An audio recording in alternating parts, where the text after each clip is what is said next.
Arise and shine, for the light is come, and the glory of the Lord is risen upon thee. Bangkitlah, menjadi teranglah, sebab terangmu datang, dan kemuliaan Tuhan terbit atasmu. Haleluya. Saatnya gereja Tuhan nyatakan, Yesus kan datang segera. Ku dengar suara Tuhan berseru, persiapkan jalan bagiku. Kitalah umat pilihan Allah, beritakan perbuatan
Shalom saudara, edisi Voice of Pentecost kali ini kita akan membahas mengenai proses menjadi murid.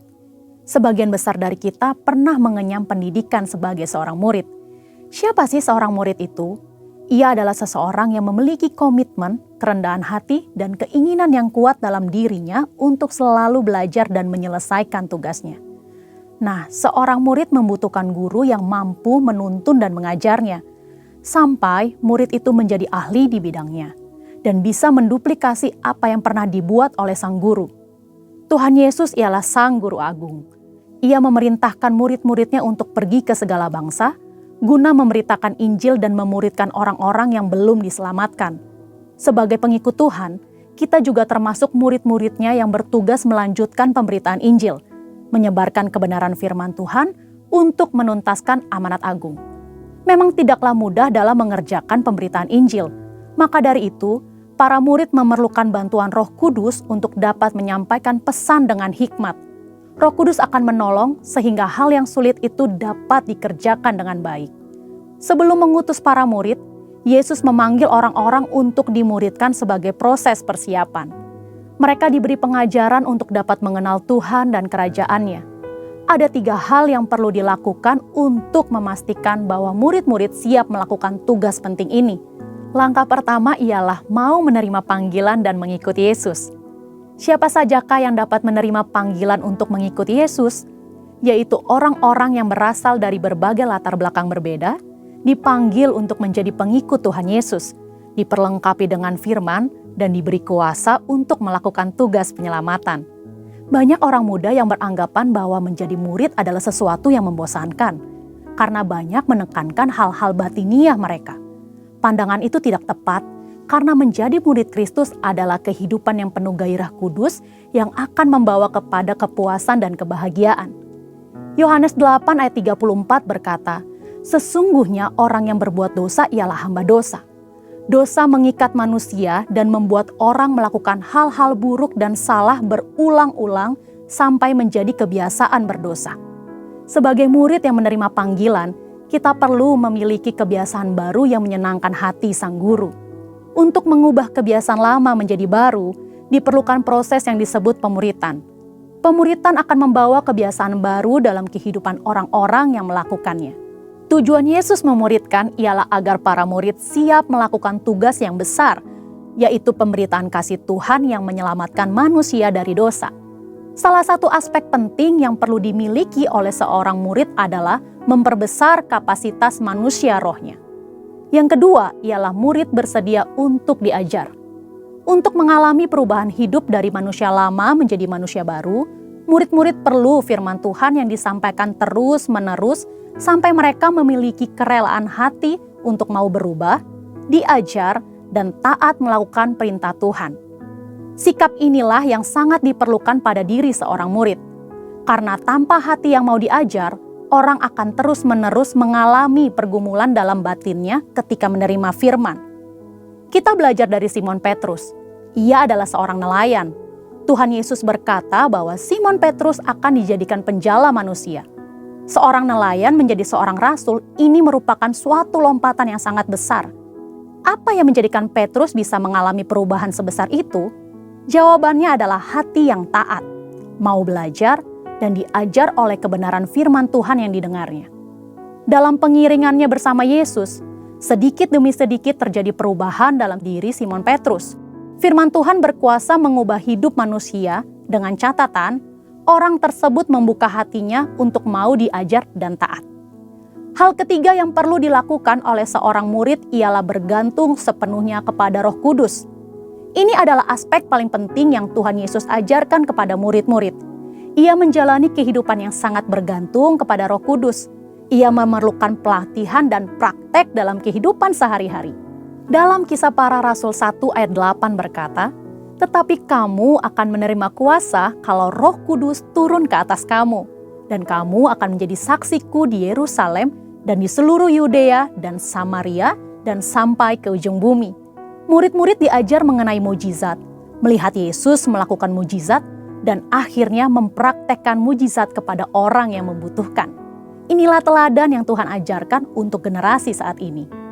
Dengan perkembangan informasi yang mudah diakses, generasi saat ini lebih suka melihat dan mencari figur-figur yang dapat mereka ikuti sesuai dengan keinginan mereka sendiri, yang belum tentu sesuai dengan kebenaran firman Allah. Seringkali hal ini mengakibatkan murid dengan mudah meninggalkan pemimpinnya. Hal ini merupakan salah satu wujud perubahan pada generasi ini. Itulah mengapa kita sebagai murid Kristus perlu memiliki keteguhan hati untuk mau dimuridkan dan mengerjakan proses pemuridan itu sendiri. Perlu tuntunan Roh Kudus untuk kita memilih pemimpin atau figur teladan yang sesuai dengan karakter Yesus. Dan untuk para mentor, tetap semangat dan terus membangun diri agar melahirkan murid-murid yang siap menyelesaikan amanat agung. Untuk penjelasan lebih lengkap dari tim teologi kami, silahkan klik link yang ada di atas atau scan QR Code yang tersedia. Tuhan Yesus memberkati.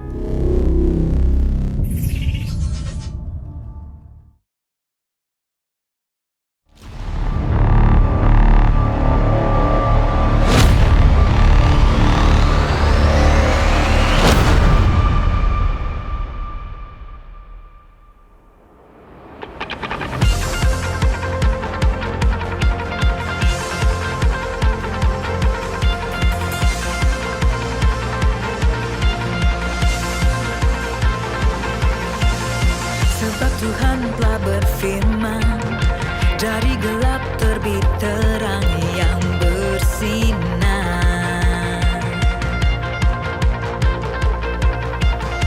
Dia Tuhan yang membuat terangnya bercahaya dalam hatiku.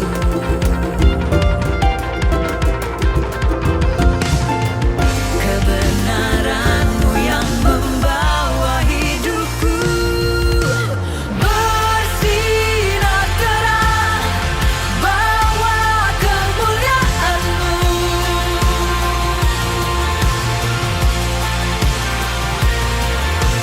Serukan hebat, ajaib perbuatan-Mu. Yesus Tuhan, sebab Tuhan telah berfirman, dari gelap terbit terang yang bersinar. Dia Tuhan yang membuat terangnya bercahaya dalam hatiku.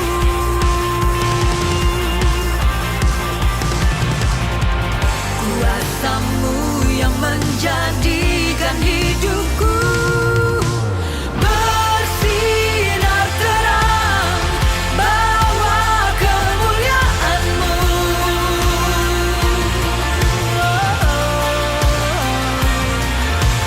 Serukan hebat, ajaib perbuatan-Mu. Yesus Tuhan,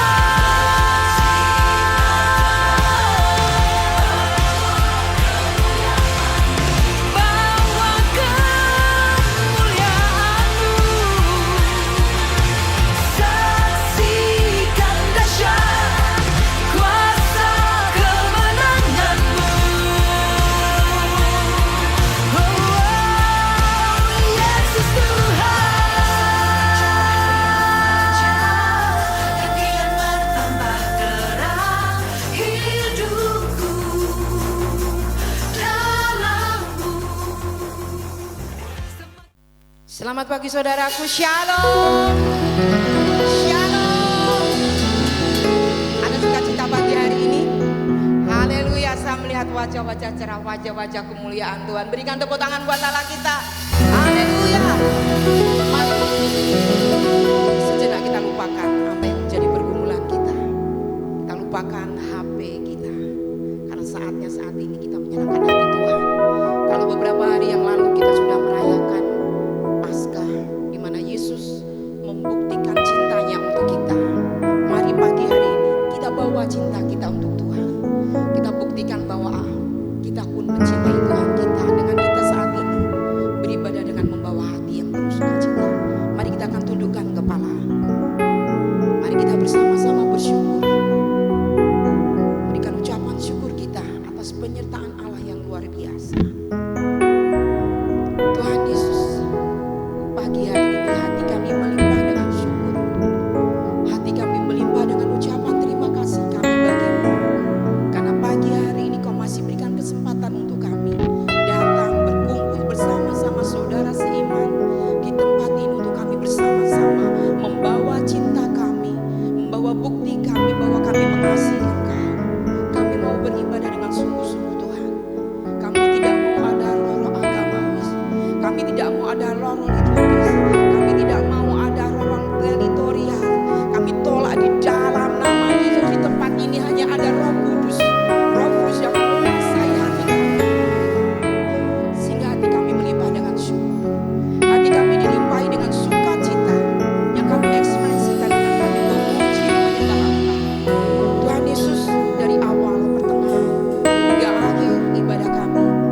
membuat Engkau tersenyum. Engkau suka dengan apa yang kami lakukan pagi ini. Terima kasih Bapa, di dalam nama Tuhan Yesus kami serahkan ibadah kami dan setiap kami kepada-Mu. Dalam nama Yesus, haleluya. Amin. Yes, terima kasih. Terima kasih Tuhan.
Nyanyi pujian bagimu Tuhan, mulia bagimu. Yes. Ini pujian setiap kami Tuhan. Setiap kami rindu menyenangkan Engkau. Yes, Yesus.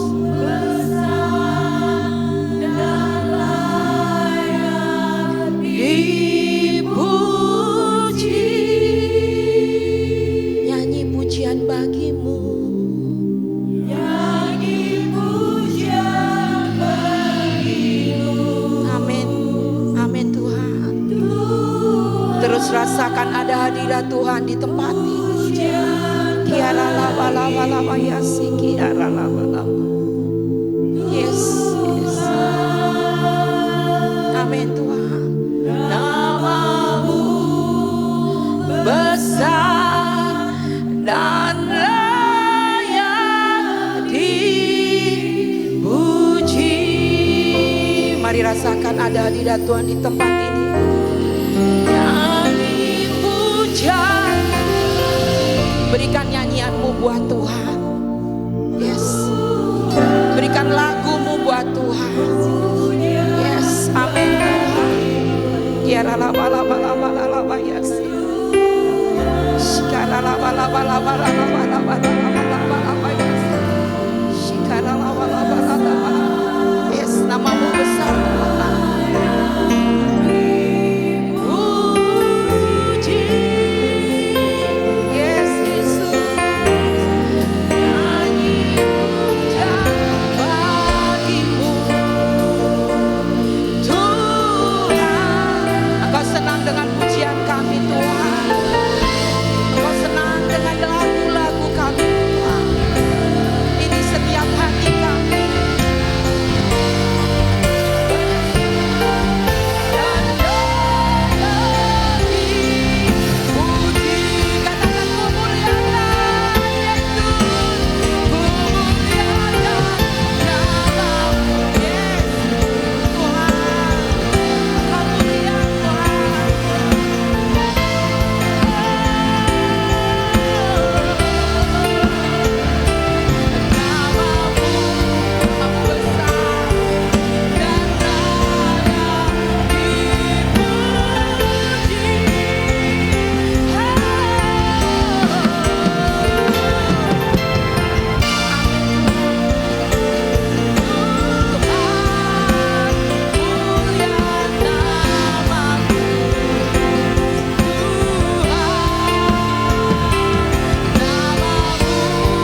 bersorak buat Tuhan.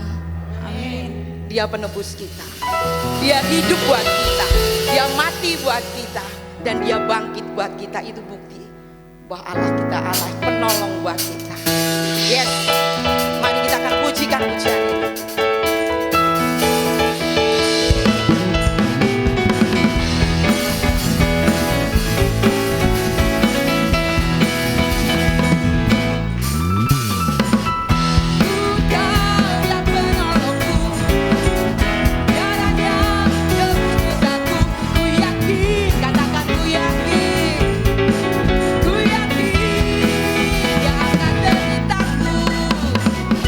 Ya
biasa. Dia mengubah kutuk menjadi berkat. Amin. Dia raja di atas segala raja. Mari kita syukur kita karena Allah yang luar biasa memberkati setiap kita. Bersyukurlah kepadanya. Amin.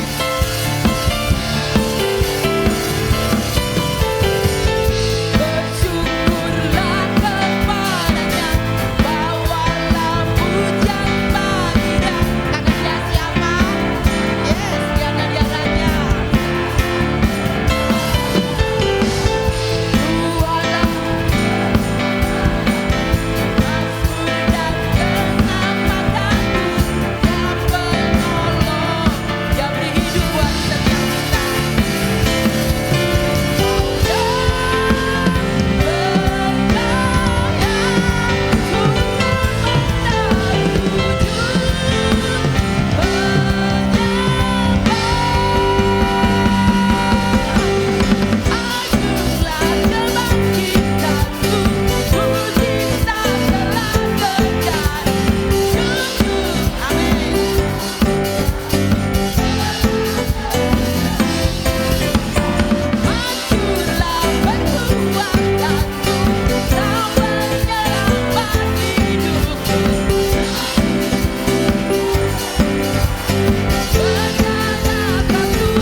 syafaat.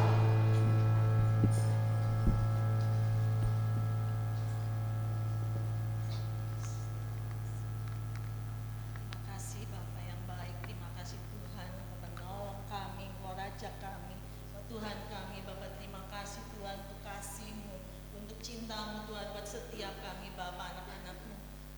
warismu Tuhan di tempat ini. Terima kasih Tuhan. Kami menyerahkan setiap apa yang terbaik untuk memuji-Mu, mendengarkan firman-Mu, melakukan apa yang menjadi kehendak-Mu. Bahkan kami menyenangkan hati-Mu Bapa. Yes, Terima haleluya. kasih Bapa, terima kasih Tuhan. Pagi hari ini kami akan bersahabat. Kami membawa setiap pemimpin rohani kami. Bapak Pendeta Rubin Adi Abraham, Bapak Pendeta Andreas Budi Utomo, Bapak Pendeta Abednego Rasti, juga Bapak Gembala kami Pendeta Kartomius Sarjono di tempat ini, juga Bapak Gembala pembina kami Pendeta Insinyur Niko Nyotorajo, juga Ibu Mulyanti Suwarna. Amin. Terima kasih Bapak untuk setiap mereka. Kami melepaskan berkat buat setiap mereka. Yes, Tuhan. Perkenanan-Mu Tuhan buat setiap mereka. Benar Tuhan. Kau ada di setiap musim hidup mereka. Amin. Berikan kekuatan, anugerah-Mu Tuhan setiap hari baru, rahmat-Mu setiap hari baru Tuhan. Terima kasih Bapa. Setiap pergumulan apapun yang ada di setiap keluarga mereka masing-masing, Kau sudah mengerti dan Kau sudah menyelesaikannya tepat pada waktunya, pada waktu-Mu Tuhan. Terima kasih Bapa. Berkati setiap mereka kesehatan yang daripada-Mu Bapa. Apapun yang menjadi kerinduan mereka, Kau sudah memberikan yang terbaik buat mereka. Terima kasih Bapak, terima kasih Tuhan Yesus. Kami juga berdoa buat setiap majelis dan jemaat di tempat ini. Lima generasi-Mu Tuhan di tempat ini. Kami mau memberikan yang terbaik untuk-Mu Tuhan. Kami memberikan apa yang menjadi bagian kami Tuhan. Kami mau menyenangkan hati-Mu. Kami mau menjadi pelayan-pelayan-Mu. Kami mau menjadi alat-Mu Tuhan. Amin. Untuk menjangkau jiwa-jiwa di tempat ini, di Purbalingga Tuhan. Sehingga tempat yang sudah tersedia, tempat yang sudah Kau berikan kepada kami akan semuanya Tuhan akan memberikan apa yang menjadi bagian kami. Kami bersama-sama untuk menabur di tempat yang baru Tuhan. Untuk menyenangkan hati-Mu Tuhan. Itu semua tugas kami Bapak. Terima kasih Tuhan. Kau akan mencukupkan semuanya Bapak.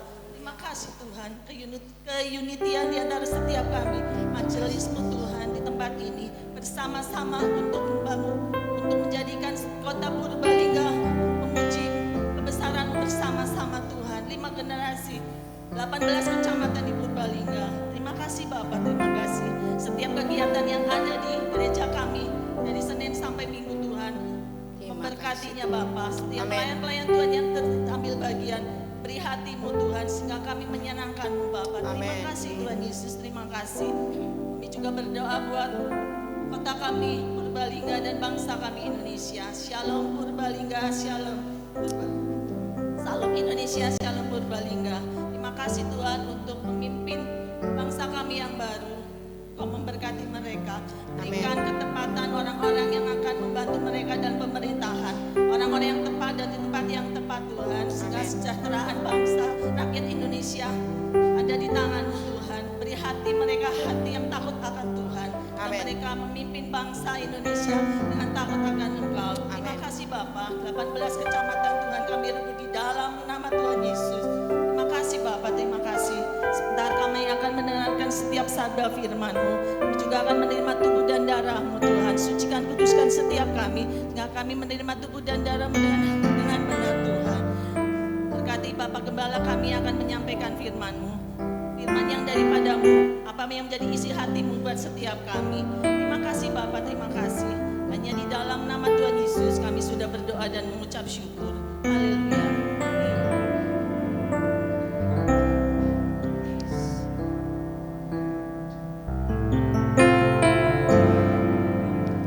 Di Golgota, darah Kristus tumpah,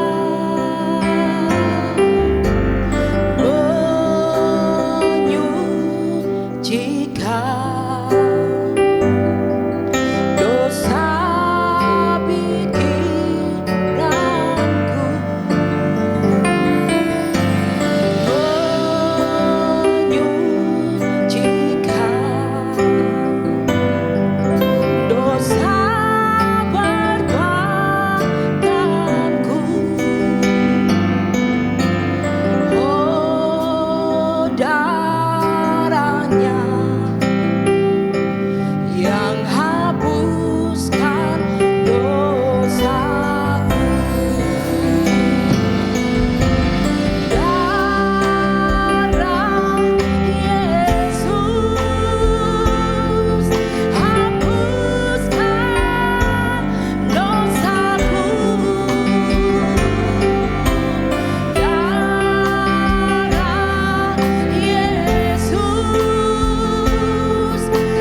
kasih Tuhan. Pagi yang baik yang Tuhan berikan untuk setiap kita ada di tempat ini. Masih dalam suasana Paskah. Dalam hari-hari ini, bahkan dalam ibadah ini, kita masih berbicara bertalent dengan pengorbanan Kristus. Saya memberikan waktu sejenak buat kita mengoreksi hati kita. Sambil kita mengingat betapa besar kasih Tuhan buat diri kita masing-masing. Jika engkau ada sampai hari ini, ketahuilah itu semua karena kasih Tuhan. Ungkapkan syukurmu kepada Tuhan karena kasih-Nya yang besar buat kita masing-masing. Ungkapkan perkataan-perkataan syukurmu kepada Tuhan karena pengorbanannya yang Dia lakukan. Taruh tangan kananmu di dadamu, katakan, Tuhan, aku mau mengasihi Engkau. Tuhan, ini hatiku. Tuhan melihat tangan-tangan setiap kami yang kami taruh di dada kami. Inilah hati kami Tuhan. Kami mau menjadi pribadi yang mengasihi Engkau. Karena Engkau lebih dulu mengasihi kami. Bahkan Engkau rela mengorbankan diri-Mu di atas kayu salib untuk menebus segala dosa pelanggaran kami. Terima kasih. Jamah anakku, jamah setiap kami. Terima kasih. Pengorbananmu besar, pengorbananmu terlalu mahal buat kami. Engkau lakukan karena Engkau mengasihi kami.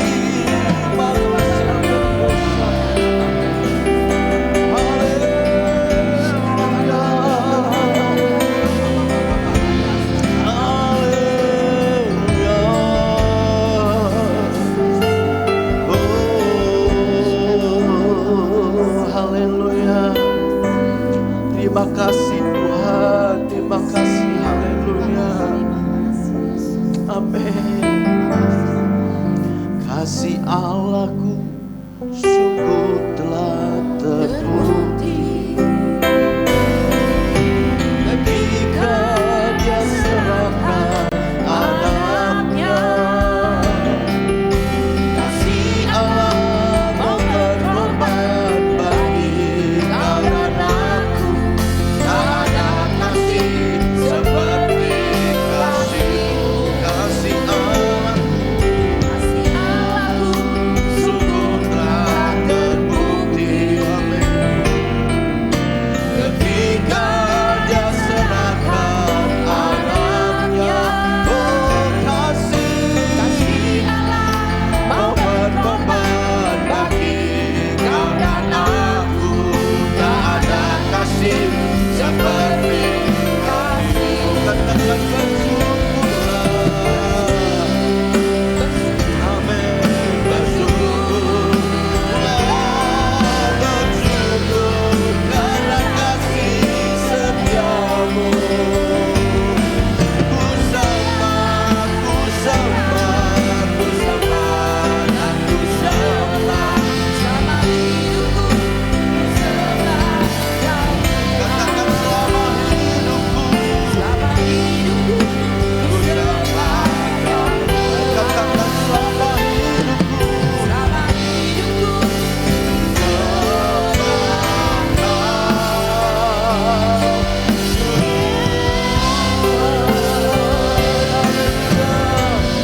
berikan sorak-sorai bagi Tuhan. Katakan haleluya.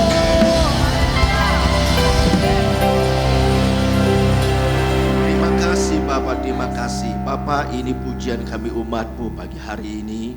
Apa yang telah kami lakukan dalam ibadah ini adalah ungkapan hati kami yang terdalam bahwa kami mengasihi Tuhan.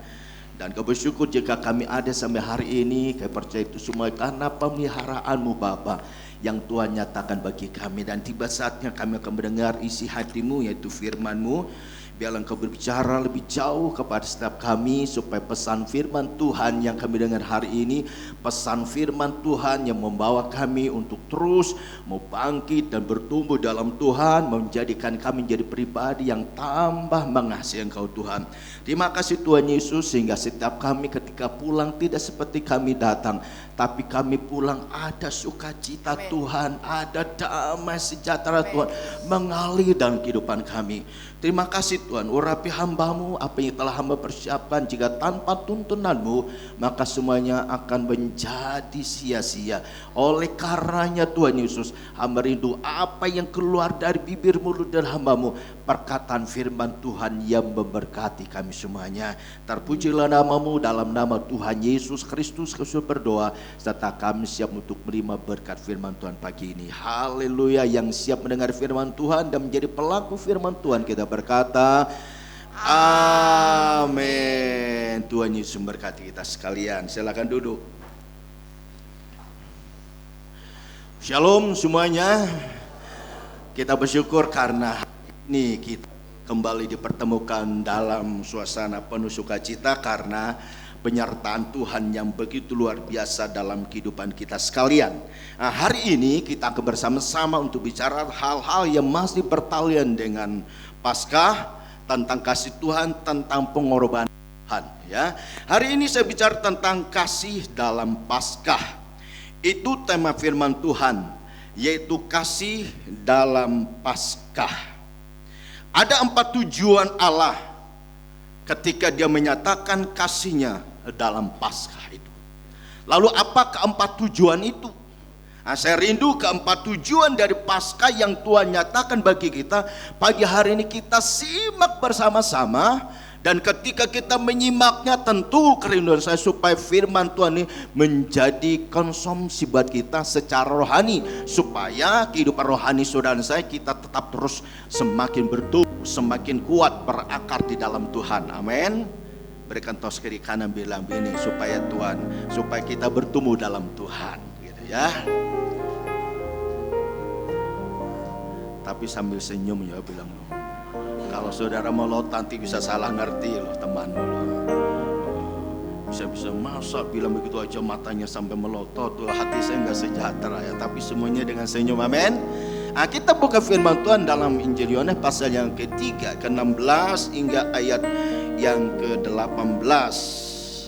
Kemudian ayat yang lainnya dalam Roma 6 ayat 23. Saya baca dalam firman Tuhan Injil Yohanes pasal Injil Yohanes pasal yang ketiga ayat ke-16 hingga ayat ke-18. Kemudian Roma pasal 6 ayat 23. Simak bersama-sama. Ayat ke-16, demikian firman Tuhan. Karena begitu besar kasih Allah akan dunia ini, sehingga Ia telah mengaruniakan anaknya yang tunggal, supaya setiap orang yang percaya kepadanya tidak binasa, melainkan beroleh hidup yang kekal. Ayat ke-17, sebab Allah mengutus anaknya ke dalam dunia bukan untuk menghakimi dunia, melainkan untuk menyelamatkan oleh Dia. Ayat 18 kita baca bersama-sama, 1, 2, 3. Barang siapa percaya kepadanya, ia tidak akan dihukum. Barang siapa tidak percaya, ia telah berada di bawah hukuman, sebab ia tidak percaya dalam nama anak tunggal Allah.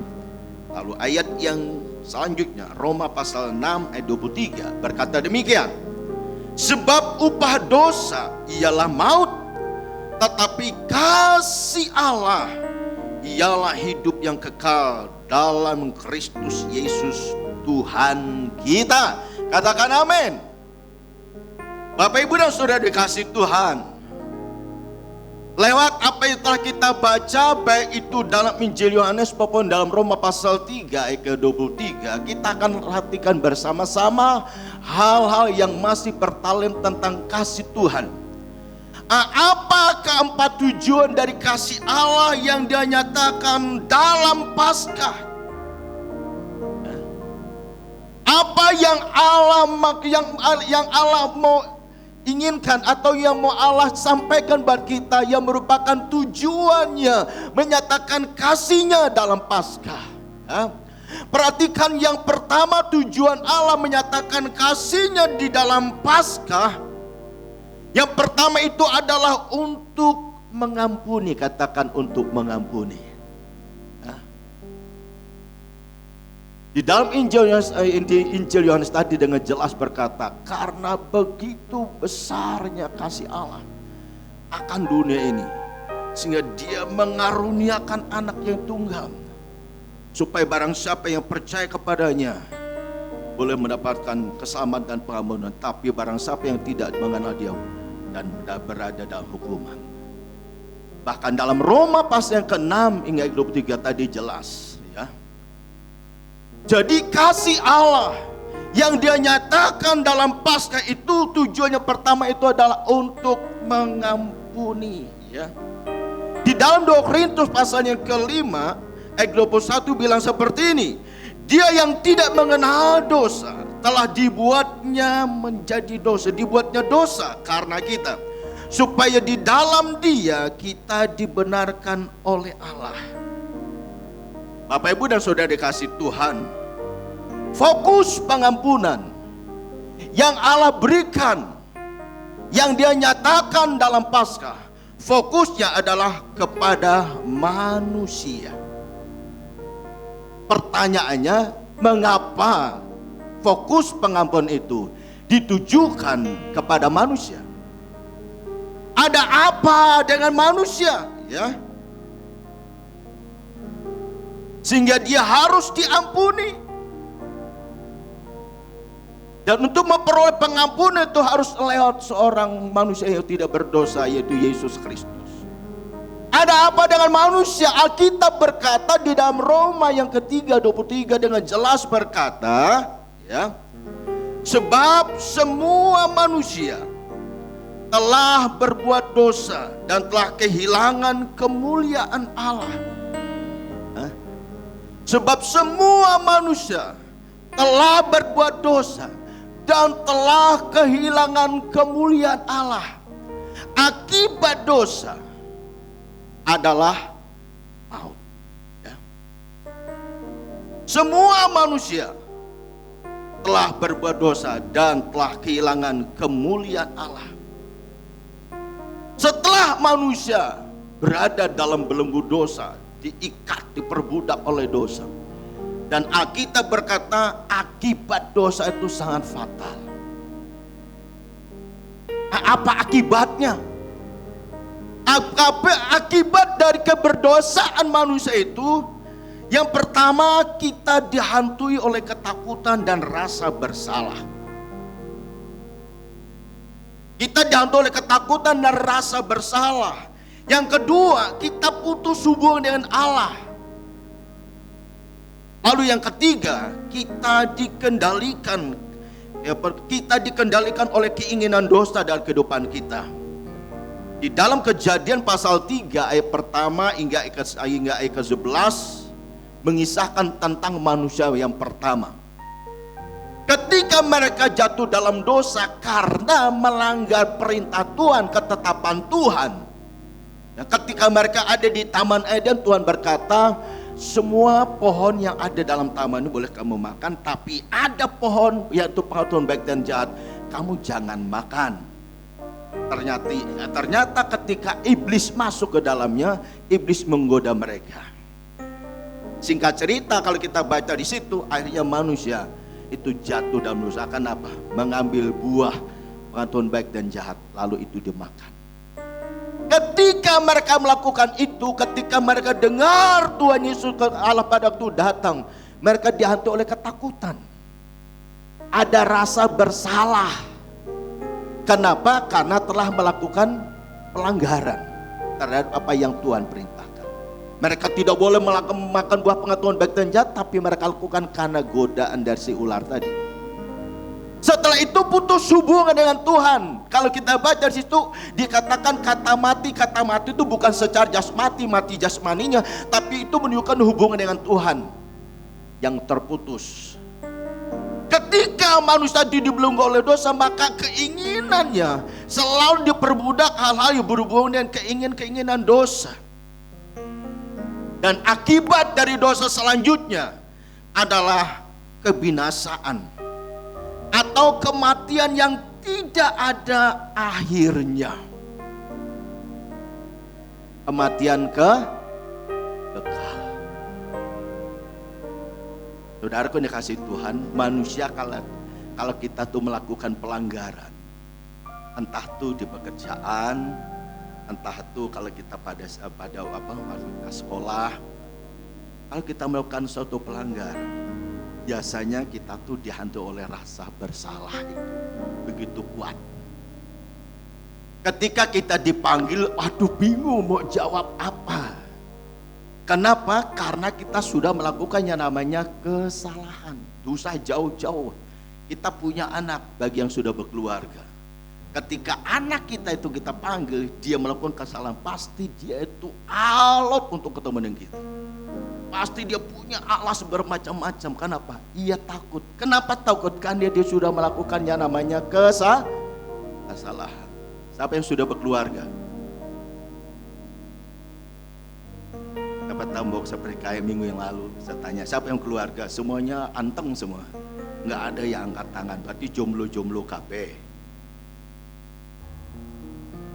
Yang punya anak tentu ngerti itu ya. Anak kita berusia 2 tahun, 3 tahun itu kan masih wah begitu aktifnya dia sebaiknya. Keinginannya kalau kita tidak turuti bakalan kadang-kala nangis.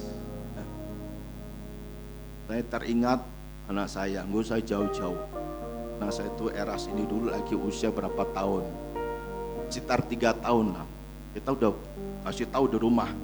Nanti kita nih jalan-jalan. Kita mau mampir di sini, tapi kamu jangan minta sesuatu ya. Uang kita nih cukup kamu mau beli jajan. Kalau mau beli sate masih aman. Tapi kalau mau beli mainan, maaf Pak, uangnya nggak cukup. Dilalah kita mampir jalan tuh, mampir ada toko mainan, banyak banget. Mampirlah, tapi udah kasih tahu nih. Tapi kita melihat-lihat aja loh ya, jangan minta. Ya Pak, ya. Ini bagus. Dilalah orang tuanya juga sebetulnya kalau nggak mau beli mendingan gak usah ke situ. Saya sama istri saya bilang, Pak mampir sebentar, lihat-lihat. Lihat motor. Lama kelamaan dia bilang, Pak ini bagus Pak. Besok belum ada duitnya. Lihat lagi, Pak bagus Pak.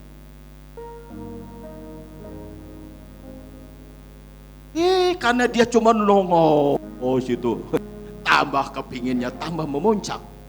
Akhirnya bilang, Pak bagus Pak. Akhirnya reaksinya apa? Kalau cuma nangis tuh mending, langsung geletak di warung itu.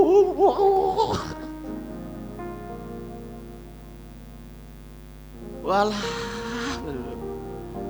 gimana ini? Tarik di sini uangnya cuman aduh nggak cukup. Akhirnya bisik, besok ya deh, besok pasti dibeli. Tapi malam ini kamu beli dulu, uang nggak cukup. Janji ya, janji. Oh janji ya, janji. Wes. Kadang-kala kita orang tua tuh, kalau memang sudah bilang anak nggak sudah beli itu, ya mending kita nggak usah mampir. Malah istri saya bilang, mampir sebentar ya Pak, lihat bahwa ada yang bagus. Kita lihat, anak lihat ada yang bagus. Waduh, kepingin anak minta. Ini kadang-kala itu orang tua kadang kurang peka juga ya. Kalau memang nggak bawa uangnya jangan mampir mestinya ya. Saya rasa berdosa sebagai orang tua. Kenapa nggak bisa memenuhi permintaan anak ini? Aduh, akhirnya pulang. Nah, setelah dibeli mainnya, wis berapa lama main itu tiba-tiba rusak. Wah, waktu rusak ditanya, nih panggil, Mas, kok mainnya itu rusak? Pura-pura ndak tahu, pada tuh rusak. Kenapa? Ya takut, kenapa? Ada sesuatu yang nggak beres ya mau. Kenapa orang tua marah? Karena belinya aja susah. Kalau uangnya ada no problem, tapi uangnya pas-pasan, belinya berjuang betul. ketika lakukan kesalahan, dia rasa takut. Adam dan Hawa ketika melakukan pelanggaran, melakukan sesuatu apa yang sudah Tuhan larang, mereka takut. Jadi akibat dosa itu yang pertama adalah kita dihantam oleh ketakutan, rasa bersalah. Hubungan kita dengan Tuhan terputus. Dan yang ketiga, kita dikendalikan oleh keinginan dosa. Dan akibat dosa selanjutnya adalah kebinasaan, kematian kekal, kematian yang tidak ada habis-habisnya. Itu yang saya katakan akibat dari dosa. Semua manusia sudah berdosa, betul nggak? Semua kita berdosa.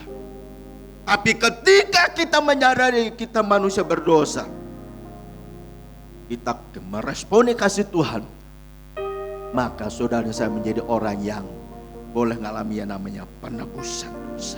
Karena itu kita patut bersyukur. Bersyukur karena apa? Karena Allah telah menyatakan kasih-Nya lewat Paskah. Allah menyatakan kasih-Nya lewat Paskah, sehingga kita yang berdoa, ketika kita meresponi kasih-Nya, saudara saya boleh mendapat yang namanya pengampunan. Berikan tos kiri kanan, bilang gini, kamu bersyukur.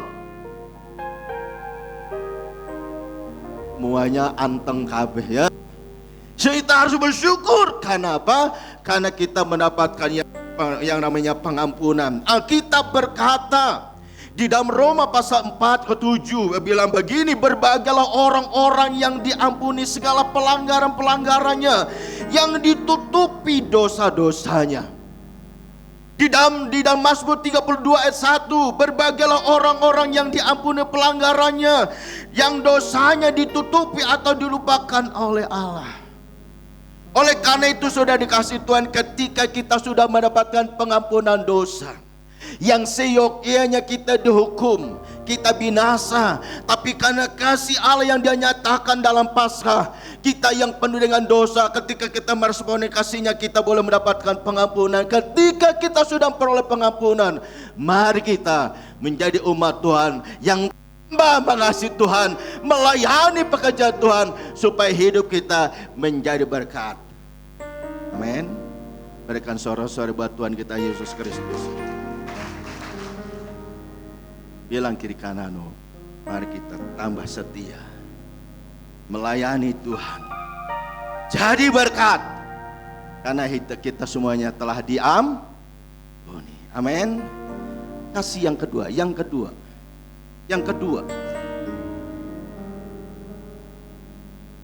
kedua adalah tujuan daripada Allah menyatakan kasih dalam Paskah. Kita baca bersama-sama yang kedua. 1, 2, 3, menyatakan kasih-Nya yang tanpa apa? Tanpa pemberian. Tidak apa? Tidak meminta yang namanya imbalan. Ya. Di dalam Injil Yohanes tadi pasal 3 ayat ke-16 hingga 18 sangat-sangat jelas bagi kita, ya. Sangat jelas bagi kita. Ya, perhatikan, saya bacakan. Di situ dikatakan apa? Besar kasih Allah akan dunia ini, sehingga Ia telah mengaruniakan anaknya yang tunggal, supaya setiap orang yang percaya kepadanya tidak binasa, melainkan beroleh hidup yang kekal. Karena begitu besar kasih Allah. Saudaraku, kasih Yesus yang Dia nyatakan bagi kita itu adalah kasih yang tulus. Kasih-Nya yang Dia berikan ke kehidupan kita adalah kasih yang rela berkorban. Kasih yang tulus, kasih yang murni, kasih yang rela berkorban, atau kasih agape. Agape dalam istilah Yunani-nya adalah kasih atau adalah cinta atau kasih yang tidak mementingkan diri sendiri, atau kasih tanpa batas, atau kasih tanpa syarat. Ya. Sedangkan dalam tradisi kehidupan orang percaya, kasih agape itu berarti kasih yang bersifat total atau seutuhnya identik kasih Allah kepada ciptaannya. Kasih yang tulus, kasih yang murni. Dalam hubungan keluarga, kalau orang lagi masa-masa pacaran tuh seringkali tanya begini. Satu ketika saya membaca kisah pasangan ya dua sejoli yang lagi menjalin hubungan pacaran. Dia bilang gini, "Yang, kamu tuh serius enggak sih dengan saya?" Lalu dia jawab, "Apa selama ini kamu masih khawatir? Apa enggak percaya kalau saya ini tulus? Saya ini setulus-tulusnya." Saking neknya ditanya terus, "Apa kamu gak percaya kalau saya ini sungguh-sungguh mengasihi kamu? Kasih saya semuanya." Gak percaya. Gak percaya. Ya bukan begitu. Saya kan pengen sungguh-sungguh kalau kamu tuh membuktikan kasihmu. Gak percaya. Lari dia ke dapur. Ke dapur dia ambillah pisau pengiris berambang. Tahu? Pisau, pernah lihat pisau untuk ngiris berambang? Belekan dadaku. Aduh, saking dia mau menunjukkan cintanya, dia belahkan dadaku. Bahwa aku mengasihi kah? Yang sudah keluarga, mana tadi keluarga? Angkat tangannya. Yang duduk berpasang tanya gini, "Kamu percaya enggak kasihku kasih yang tulus?" Baru dia senyum-senyum aja kan. Saya percaya kasih was dulu. Buktinya bisa bertahan sampai hari ini, amin. Sekalipun gonjang. Keluarga tuh nggak semuanya berjalan mulus. Pasti selisih paham tuh udah makanan hariannya. Ya. Tapi karena ia tetap mengasihi pasangannya, apapun gonjang-ganjingnya tetap begitu. Sampai maut memisahkan kita. Betul enggak? Mas-mas. Pastilah ya. Jangan pasang supaya kita tidak gagal. Sekalipun ya tidak bisa dibungkiri ada juga yang gagal ya. Ada gagal. Tapi saya mau ingatkan kita, kasih Tuhan yang Dia sudah berikan bagi kita, kasih yang tulus, amen. Kasih yang murni, kasih yang rela berkorban, bahkan nyawanya diberikan buat kita. Kenapa? Kasihnya buat saudara saya. Kenapa dia mau menyatakan kasih buat demikian rupa? Karena kita ini berdosa. Karena kita ini harus yang menebus manusia dosa. Karena kita ini manusia yang sudah terbelenggu oleh dosa, makanya harus ada yang berkorban. Yang berkorban itu adalah manusia yang tidak berdosa. Siapa namanya? Gusti Yesus, Juru Selamat. Nah, maka dari itu berbesar hatilah setiap kita yang hadir dalam ibadah hari ini. Ya, berbesar hatilah karena saudara saya, sekalipun kita ini sudah manusia yang bobrok. Menurut kacamata dunia, aduh hidup kita ini sudah gelum berdosa, sudah kelam. Tapi sekalipun demikian, ketika engkau meresponi kasih Tuhan, maka dosamu, pelanggaranmu, kesalahanmu Tuhan ampuni. Tapi jangan lagi udah diampuni. Sekarang saya sudah bebas. Sekarang saya sudah bebas. Saya bebas.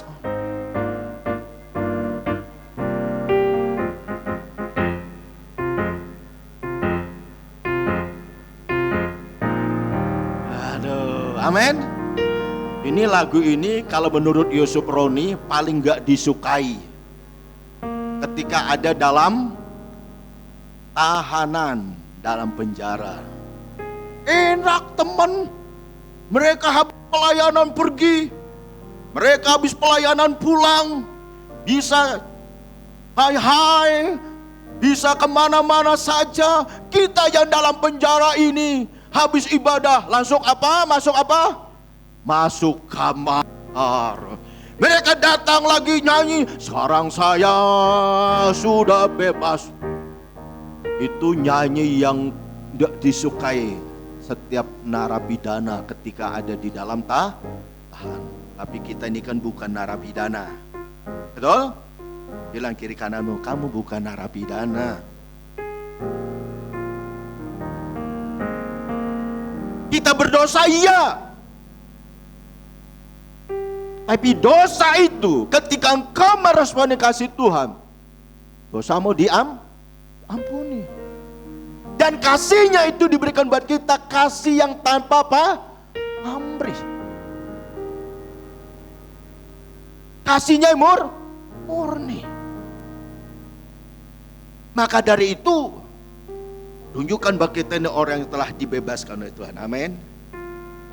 Maka dari itu saudara dikasih Tuhan, kalau kasih Tuhan yang sedemikian rupa dia berikan buat kita, ayo kita tunjukkan bahwa kita sungguh-sungguh di dalam Tuhan, supaya dalam pengiring kita akan Tuhan tidak sia-sia. Oke, yang selanjutnya, tujuan dari kasih Allah dalam Paskah.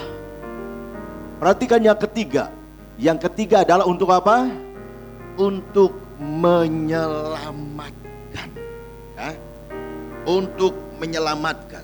Seperti tadi firman Tuhan dalam Roma pasal yang ke-6 23 berkata, sebab upah dosa adalah maut, tetapi karunia Allah ialah hidup yang kekal dalam Kristus Yesus Tuhan kita.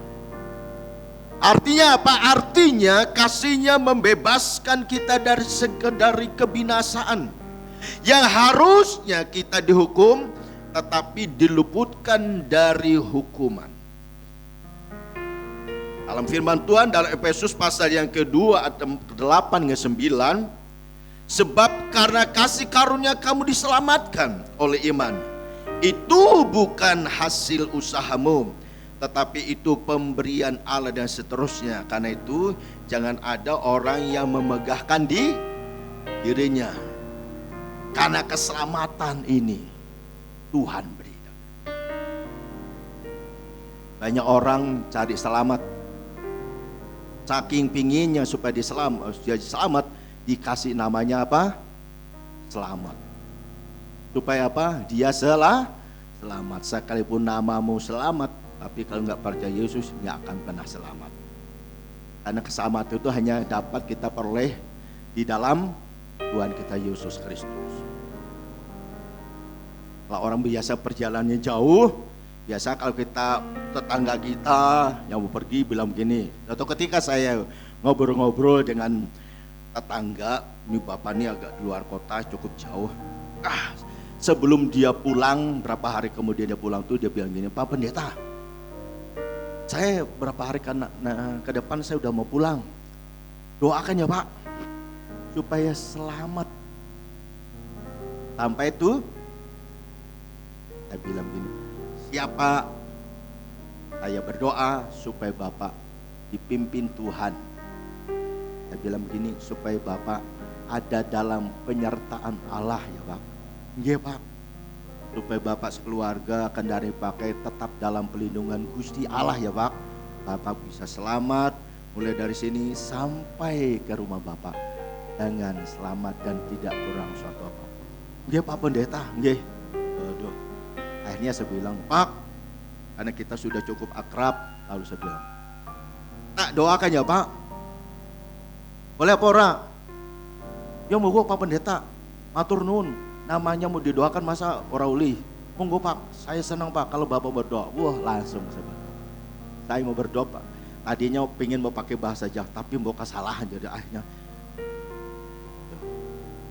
Terima kasih Tuhan, saya sudah bisa berbicara dengan Bapak ini cukup panjang waktunya.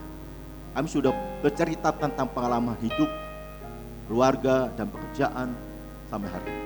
Besok Bapak ini mau pulang. Tuhan, kami percaya hidup kami ada dalam tangan-Mu. Tuhan berkati Bapak ini, tak sebut namanya, istrinya, anaknya, kendaraan, supaya ada dalam penyertaan Tuhan. Sehingga kembali tiba di rumah di kampung halamannya, dengan selamat dan tidak kurang satupun, dan sukacitamu selalu menguasai hati Bapak ini dan keluarganya. Amin. Setelah saya amin, Pak, makasih ya, selamat jalan besok supaya tiba tujuan dengan baik. Setelah saya mau pulang, lalu dia tanya lagi, Pak, kok saya dengar Bapak tadi berdoa supaya selamat, datang dengan tenang, dengan damai, dengan sejahtera. Saya senang tenan dengan kalimat itu, Pak. Hati ini flong tenan. Ini flong. Ya Pak, supaya Bapak tenang, supaya Bapak sejahtera, menikmati sukacita Tuhan melimpah-limpah. Ya Pak, aduh senang saya dengan kalimat itu. Waduh, saya tambah-tambah semangat mau berdoa lagi, tapi kan barusan habis doa. Ya, supaya saya mau tambahkan kalimatnya apa? Aduh, supaya dia tambah semangat.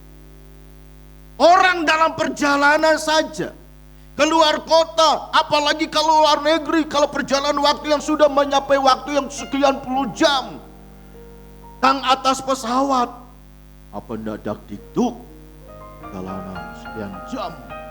Tuhan sepanjang perjalanan dia dipimpin Tuhan. Penyertaanmu sempurna, rancangan penuh damai, aman dan sejahtera, walau di tengah badai. Ingin ku selalu bersama, rasakan keindahan arti kehadiranmu Tuhan. Saya teringat dalam perjalanan saya pada waktu ke Israel, nunggang pesawat yang sekian puluh jam baru kali itu. Aduh, 13 jam. Tuhan, saya sudah hidup di atas. Teman saya bilang, berdoa Pak, supaya tiba di tempat tujuan selamat. Iya, berdoa. Setelah sampai ke tempat tujuan, kita pindah lagi pesawat yang lain. Waduh, pesawat yang pindah yang kedua ini yang membuat hati betul-betul cepet. Coba dong, ya Tuhan, ya Tuhan, ya Tuhan. Jangan sampai kita pulang tinggal nama, ya Tuhan. Tuhan. Dak dikduk. Kalau dalam kondisi begitu rasanya orang kepengen maning mau ke sana, orang kepengen lagi perjalanan yang seperti itu. Tapi kalau masih ada yang sponsor sih masih siap ada. Sekarang tapi kemarin dan takut. Tapi saya berangkat sudah, 13 jam perjalanan. Pempotan juga, tapi oleh kasih Tuhan, keberkahan Tuhan, berangkat tiba di tempat tujuan sampai 10 hari sampai pulang kembali ke Indonesia dengan selamat. Semuanya karena penyertaan Tuhan. Amin.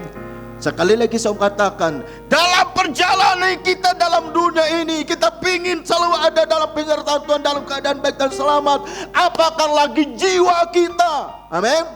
Jiwa saudara saya itu bisa masuk ke tempat perhentian yang kekal untuk tinggal bersama dengan Bapa di sorga. Saudara saya Alkitab berkata, barang siapa yang percaya pada Yesus dan mengakui dia sebagai Tuhan Yesus selamatmu, maka kita akan boleh namanya keselamatan. Berikan tos kiri kanan, bilang begini, aku bangga.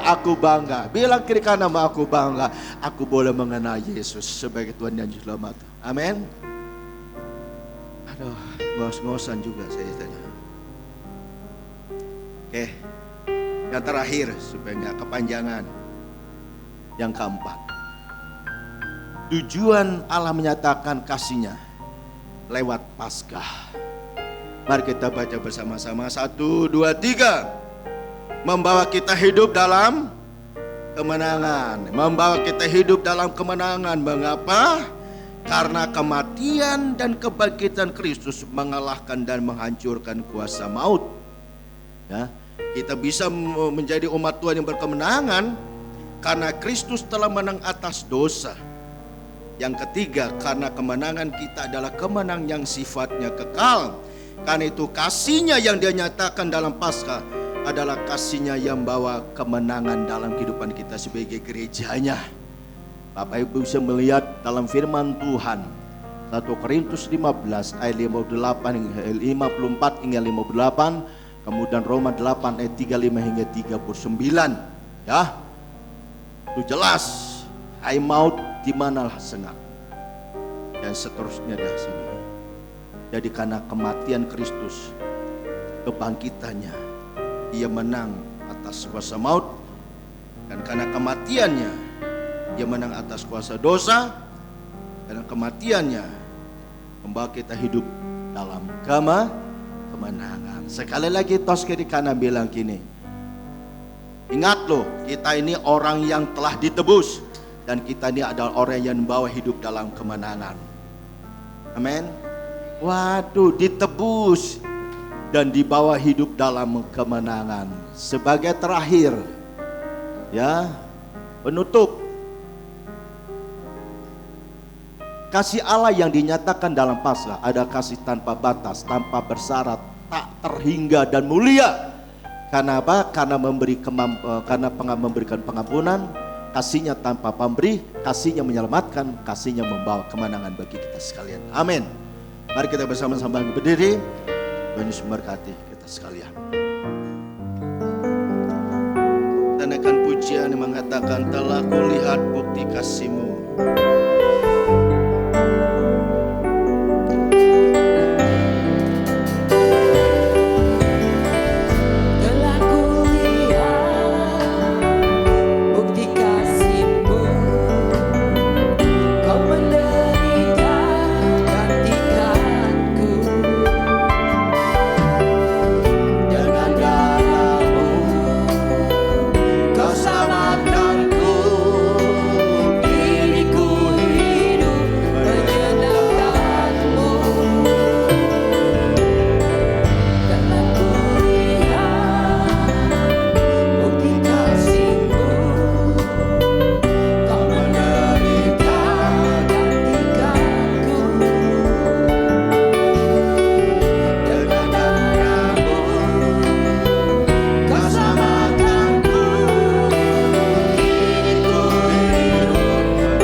kasih-Mu tak terbatas,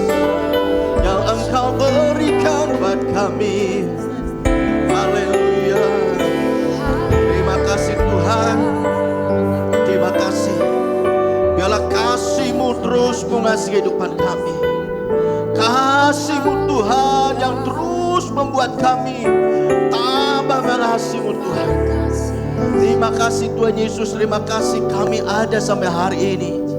Baik dalam kehidupan kami secara pribadi, baik di dalam keluarga kami masing-masing, maupun di dalam pelayanan dan pengiringan kami akan Engkau.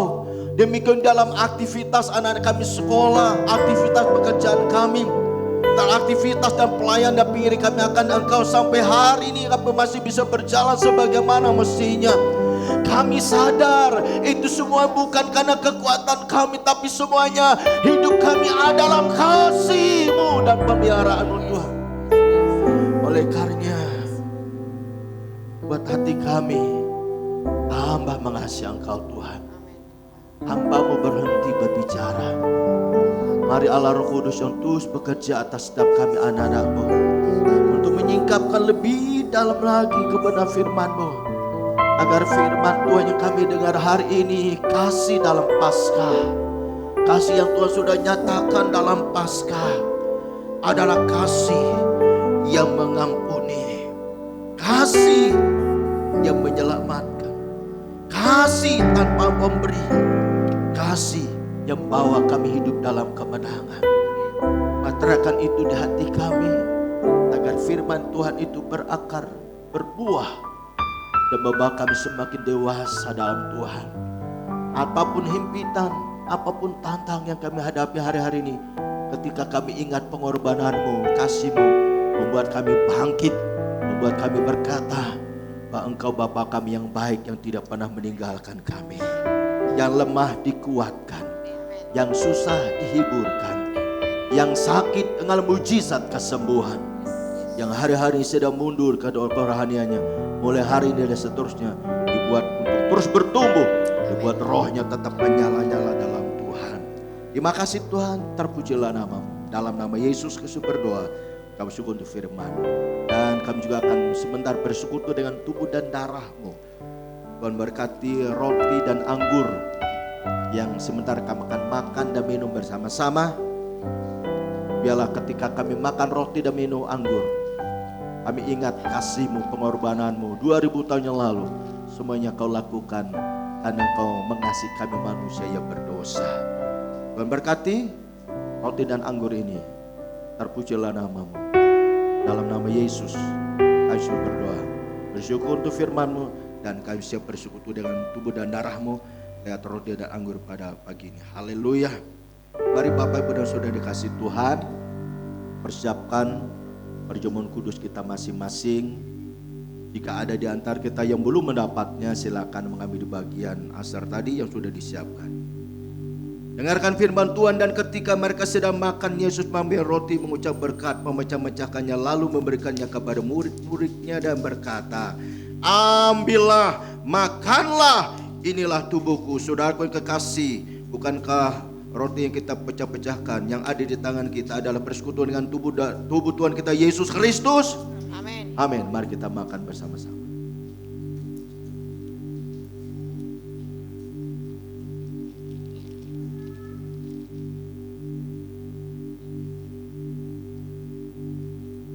Angkat cawan di kanan kita. Sesudah itu yang mengemit cawan, mengucap syukur hanya kepada mereka dan berkata, minumlah kamu semua dari cawan ini, sebab inilah darahku, darah perjanjian yang ditumpahkan bagi banyak orang untuk pengampunan dosa. Saudaraku yang kekasih dalam Tuhan, bukankah cawan pengucapan syukur yang atas yang kita ucapan syukur adalah persekutuan dengan darah Tuhan kita Yesus Kristus? Amin. Mari kita menuangkannya bersama-sama. Makasih Tuhan. Bersyukurlah engkau secara pribadi dengan Tuhan. Terima kasih Tuhan Yesus, terima kasih. Terima kasih Tuhan. Haleluya. Pengorbanan-Mu terlalu besar. Pengorbanan-Mu terlalu mulia Tuhan Yesus. Haleluya.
hanya bagi nama-Mu Tuhan, dari dulu sekarang dan sampai selama-lamanya. Terima Amen. kasih buat kehadiran kuasa-Mu yang kudus, Yes. sehingga ibadah kami boleh berjalan dengan baik, dan semuanya berkat Engkau yang menyertai kami. Terima kasih Tuhan, terima kasih, dan sebenarnya kami akan pulang. Kami mohon pimpinan Tuhan, penyertaan Tuhan.